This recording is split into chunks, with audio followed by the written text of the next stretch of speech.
vision de Vajrasattva Akshobhya. Ceux qui, à chaque réincarnation, sont devenus de plus en plus denses et mauvais, finissent par entrer dans le royaume qui leur ressemble. Ce dernier est le règne de la roche, où vivent les restes fossiles pétrifiés de ceux qui furent des créatures vivantes. Ce sont des gens au cœur de pierre, au cœur de silex, etc. Ces gens ne répondent plus à aucun type de châtiment, et chaque fois qu'ils se réincarnent, tout ce qu'ils font, c'est travailler dans le mal et pour le mal. Ils aiment le mal par amour du mal, à cause de leur obstination dans le crime, à cause de leur matérialisme exagéré. Ils ne sont d'une certaine façon minéralisés. Ils sont entrés dans le règne minéral, prêts à subir le même sort que le minéral. C'est le creuset de fonte, dont le but est de libérer une fraction du principe causal, la matière première, le produit psychique, une sorte d'embryon de l'âme, enfermé au-dedans du fantôme diabolique minéralisé. Dans la Vichy, involus dans le temps, les perdus. De l'état humain, ils ont évolué jusqu'à l'état animal pour redescendre ensuite au règne végétal et enfin au règne minéral. Puis, ils se désintègrent. Ils sont réduits en poussière cosmique. Lorsque ces ténébreux se désintègrent, quelque chose s'échappe vers l'intérieur et vers le haut. Ce qui s'échappe, c'est l'embryon d'âme, la materia prima, matière première, qui retourne au monde de l'esprit. Souvenons-nous de la vision d'Air qui dit « Et je dis que toutes, à mesure qu'elles remontaient, revenaient avec joie vers la prairie et se rassemblaient là, comme dans une congrégation, et ainsi elles discutaient entre elles, certaines gémissant et pleurant, en se rappelant toutes les choses terribles qu'elles avaient endurées et vues au cours de leur voyage sous la terre. Elles disaient que leur voyage avait duré 1000 ans. En effet, selon le nombre d'erreurs que chaque homme avait commis, et selon le nombre de ceux à qui il avait fait du tort, il subissait un châtiment pour tout, successivement, 10 fois pour chacun. Or, tous les 100 ans, il payait, puisque 100 ans équivalent à la vie d'un homme, et il advenait donc que le prix de la mauvaise action se payait 10 fois. La région cellulaire. La réincarnation de l'essence humaine débute avec la conception. Le trio qui amorce notre vie est merveilleux. Conception, gestation, naissance. Il est assez étonnant de penser que l'homme commence comme une cellule, sujet au temps rapide des cellules et vivant dans le monde des cellules. Il est aussi extraordinaire de savoir qu'après quelques 80 années, il termine sa vie humaine, surchargé de souvenirs. Les processus internes qui initient la conception sont terriblement rapides, mais à mesure que le temps passe, ils ralentissent progressivement. Tous les processus organiques deviennent plus lents. La relativité du temps existe réellement.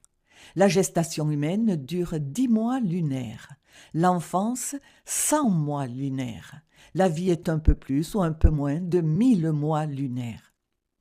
La trace électromagnétique que laisse la vie d'un homme à l'instant de la mort s'imprime terriblement dans la conception du fœtus. Le sentier de la vie est formé par les traces des sabots du cheval de la mort. Mort, jugement et conception constituent un trio parfait.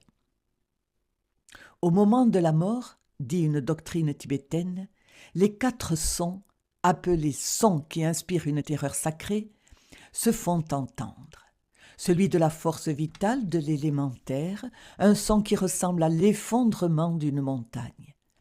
Celui de la force vitale de l'élément eau, un son semblable à celui des vagues de l'océan.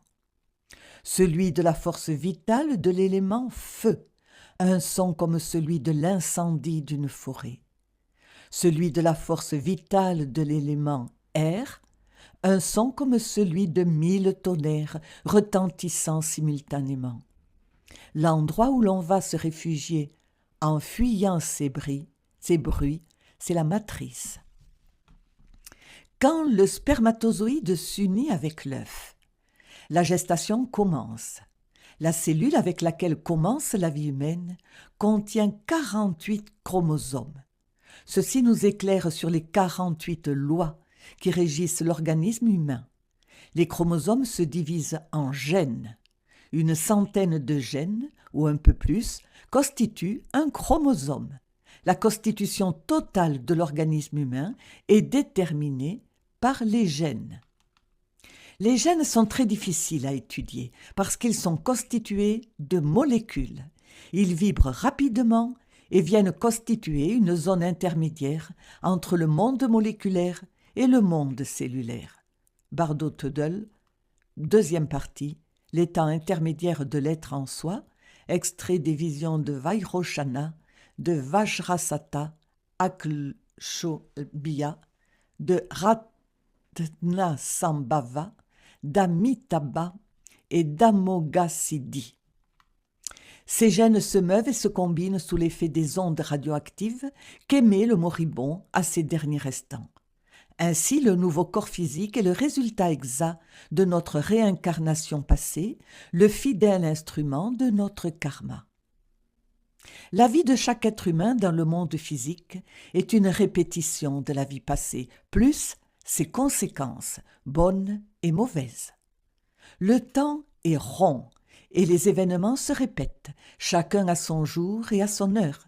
C'est la loi de récurrence. Tout arrive à nouveau comme cela s'est déjà produit, mais avec ses conséquences, tant bonnes que mauvaises. C'est la loi du karma, la loi d'action et conséquence. En réalité, la répétition automatique des faits a pour objet de nous rendre conscients de nos propres erreurs. Telle est la loi. Malheureusement, nous ne pouvons plus rien faire. Tout se répète en son temps et en son heure, tandis que tournent les aiguilles de l'horloge. Afin de changer les circonstances externes, nous devons d'abord nous changer intérieurement. Nous ne pouvons changer intérieurement qu'en fabriquant une âme et un esprit, c'est-à-dire en possédant l'être. Seul l'être peut faire, seul l'être peut changer toutes les choses.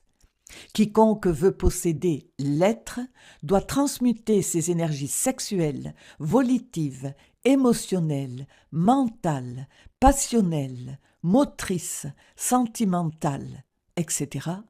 Nous devons transmuter les métaux vils, c'est-à-dire nos défauts, en l'or le plus pur de l'esprit. Seulement ainsi nous posséderons l'âme et l'esprit. Le moi pluralisé doit mourir. Il est urgent que naisse au-dedans de nous l'être. La vie dans le monde cellulaire est une épouvantable répétition d'événements et c'est seulement en dissolvant le moi, à partir d'une suprême compréhension et